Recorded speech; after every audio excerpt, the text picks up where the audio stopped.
வாட்ஸ்அப்ல பாத்தீங்கன்னா கம்யூனிட்டி அப்படின்ற மாதிரி ஒரு ஃபீச்சர் வந்திருக்கு. சோ இந்த ஃபீச்சர் பத்தி தான் இந்த வீடியோல நம்ம டீடைலா வந்து பார்க்க போறோம். இந்த கம்யூனிட்டி ஃபீச்சரை எப்படி வந்து யூஸ் பண்றது, இந்த கம்யூனிட்டி ஃபீச்சரோட யூசேஜ் என்ன அப்படின்றத பத்தி தான் பார்க்க போறோம். பார்க்கறதுக்கு முன்பாக சேனலை சப்ஸ்கிரைப் பண்ணி பெல் ஐகானை கிளிக் பண்ணி ஆல் அப்படின்றத செட் பண்ணிடுங்க.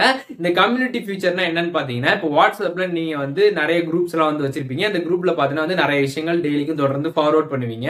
அப்படி நீங்க வந்து ஃபார்வர்ட் பண்றப்போ ஒரு குரூப்புக்கா போயிட்டு நீங்க செலக்ட் பண்ணி தான் வந்து ஃபார்வர்ட் பண்ற மாதிரி வந்து இருக்கும். பட் ஆனா இந்த கம்யூனிட்டி ஃபீச்சர்ல என்ன ஒரு பிளஸ் பாயிண்ட் பாத்தீங்கன்னா, நீங்க எந்தெந்த குரூப்புக்குலாம் வந்து ஒரு விஷயத்தை ஃபார்வர்ட் பண்ண நினைக்கிறீங்களோ அந்த குரூப் எல்லாம் நீங்க வந்து ஒரு கம்யூனிட்டில வந்து ஆட் பண்ணிக்க முடியும்.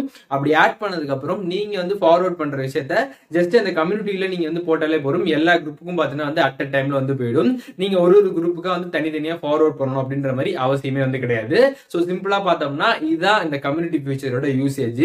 இப்போ இந்த கம்யூனிட்டி ஃபீச்சரை நம்ம எப்படி வந்து யூஸ் பண்றது அப்படிங்கறத பத்தி இப்ப பார்க்கலாம். வாட்ஸ்அப் வந்து ஓப்பன் பண்ணிடுங்க. ஓப்பன் பண்ணதுமே பார்த்தீங்கன்னா மேலே சாட்ஸ், ஸ்டேட்டஸ், கால்ஸ் எல்லாம் வந்து கொடுத்துருப்பாங்க. அதில் சைடில் பார்த்தீங்கன்னா கேமரா ஐக்கானுக்கு பதிலாக இந்த மாதிரி மனுஷ சிம்பிள் போட்ட ஐக்கான் வந்து இருக்கும். அதுதான் பார்த்தீங்கன்னா இப்போ வாட்ஸ்அப்பில் வந்த கம்யூனிட்டி ஃபீச்சர். இங்கே இருக்கக்கூடிய அந்த கேமரா ஆப்ஷன் பார்த்தீங்கன்னா மேலே வந்து இருக்கும். நீங்கள் அதையும் பார்த்துக்கலாம். இந்த ஆப்ஷன் வந்து கிளிக் பண்ணிக்கோங்க, அந்த ஐக்கானை. அதை கிளிக் பண்ணதுமே பார்த்தீங்கன்னா ஸ்டார்ட் யுவர் கம்யூனிட்டி அப்படின்ற ஒரு ஆப்ஷன் வந்து கொடுத்துருப்பாங்க.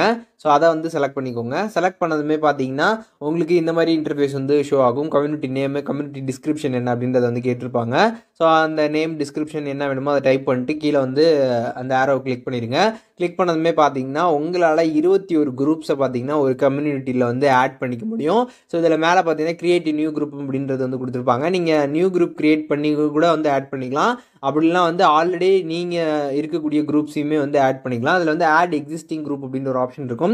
அதை கிளிக் பண்ணதுமே நீங்கள் எந்தெந்த குரூப்ல எல்லாம் வந்து அட்மினாக இருக்கீங்களோ அந்த குரூப் மட்டும்தான் இதில் வந்து ஷோ ஆகும். அந்த குரூப்பை மட்டும்தான் உங்களால் வந்து கம்யூனிட்டியில் வந்து ஆட் பண்ண முடியும். நீங்கள் அட்மினாக இல்லாத குரூப்பை பார்த்தீங்கன்னா உங்களால் ஆட் பண்ண முடியாது. நீங்கள் அட்மினாக இருக்கக்கூடிய குரூப்பெல்லாம் வந்து ஷோ ஆகும். நீங்கள் அதை வந்து கிளிக் பண்ணி ஆட் பண்ணிக்கலாம். அப் டு பார்த்தீங்கன்னா 21 குரூப் வரைக்கும் உங்களால் வந்து ஆட் பண்ணிக்க முடியும். ஸோ ஓகே கொடுத்ததுமே உங்களோட கம்யூனிட்டி பார்த்தீங்கன்னா வந்து கிரியேட் ஆகிடும். இதில் வியூ கம்யூனிட்டி அப்படின்ற ஒரு ஆப்ஷன் கொடுத்துருப்பாங்க. அதை செலக்ட் பண்ணிடுங்க. செலக்ட் பண்ணதுமே இதில் பார்த்தீங்கன்னா வந்து கம்யூனிட்டியில் எத்தனை குரூப் ஆட் பண்ணிருக்கீங்க அப்படின்ற எல்லா டீட்டெயில்ஸுமே அந்த இடத்துல வந்து கொடுத்துருப்பாங்க.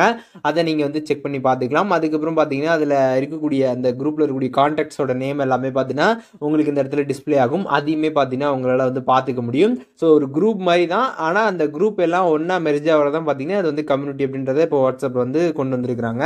ஸோ அதே நேரத்தில் இந்த கம்யூனிட்டி அப்படின்றத நீங்கள் கிளிக் பண்ணி உள்ளார போனதுமே அதில் எத்தனை பர்சன்ஸ் இருக்காங்க அப்படின்ற டீட்டெயில்ஸுமே பார்த்தீங்கன்னா உங்களுக்கு வந்து கொடுத்துருப்பாங்க. உங்களுக்கு கம்யூனிட்டி வேணாம், டெலீட் பண்ணணும் அப்படின்னு நீங்கள் வந்து நினைக்கிறீங்கன்னா ஜஸ்ட்டு அப்படியே அந்த கம்யூனிட்டி அந்த டேப்பில் போயிட்டு அந்த எந்த கம்யூனிட்டி நீங்கள் க்ரியேட் பண்ணீங்களோ அதை கிளிக் பண்ணி உள்ளார போயிடுங்க. உள்ளார பண்ணுமே பார்த்தீங்கன்னா எக்ஸிட்டு, ரிப்போர்ட்டு அப்படின்றது மாதிரி வந்து கொடுத்துருப்பாங்க. டீஆக்டிவ்னு சொல்லிட்டு இதில் டீஆக்டிவ் அப்படின்ற ஒரு ஆப்ஷன் வந்து கொடுத்துருப்பாங்க. அதை கிளிக் பண்ணிக்கோங்க. ஸோ கிளிக் பண்ணி நீங்கள் அந்த கம்யூனிட்டியை பார்த்தீங்கன்னா வந்து டீஆக்டிவ் வந்து பண்ணிடலாம். ஸோ பண்ணதுமே கம்ப்ளீட்டாக பார்த்தீங்கன்னா அது எல்லாமே ரிமூவ் ஆகிடும். இப்போ பார்த்துருப்பீங்க வாட்ஸ்அப்பில் இருக்கக்கூடிய கம்யூனிட்டி ஃபீச்சர் எப்படி வந்து யூஸ் பண்றதுன்னு சொல்லிட்டு. இந்த ஃபீச்சர் உங்களுக்கு இன்னும் வராம வந்து இருந்துச்சுன்னா பிளே ஸ்டோர்ல போயிட்டு வாட்ஸ்அப் வந்து அப்டேட் பண்ணுங்க. அப்டேட் பண்ண உடனே உங்களுக்கு வந்துடும். அப்படி அப்டேட் பண்ணதுமே வரலன்னா கொஞ்ச நாள் வெயிட் பண்ணுங்க, ஆட்டோமேட்டிக்காவே பார்த்தீங்கன்னா வந்துடும். அப்டேட் வர பண்ணிட்டே இருங்க. கண்டிப்பா பார்த்தீங்கன்னா சீக்கிரமாவே இந்த கம்யூனிட்டி ஃபீச்சர் உங்களோட வாட்ஸ்அப்ல வந்து எனபிள் ஆயிடும். இந்த ஃபீச்சர் பத்தி நீங்க என்ன நினைக்கிறீங்க அப்படின்றத கமெண்ட்ஸ்ல வந்து சொல்லுங்க. இந்த வீடியோ உங்களோட நண்பர்களுக்கும் வந்து ஷேர் பண்ணி இந்த மாதிரி ஒரு ஃபீச்சர் வந்திருக்கு அப்படின்றத இந்த வீடியோ ஷேர் பண்றது மூலமாக தெரியப்படுத்துங்க. வேற என்ன கண்டென்ட் நம்ம சேனல்ல வந்து போஸ்ட் பண்ண நினைக்கிறீங்களோ அதையும் வந்து கமெண்ட் செக்ஷன்ல சொல்லுங்க. அதற்கான வீடியோஸ்மே அடுத்தடுத்து நம்ம சேனல்ல வந்துகிட்டே இருக்கும்.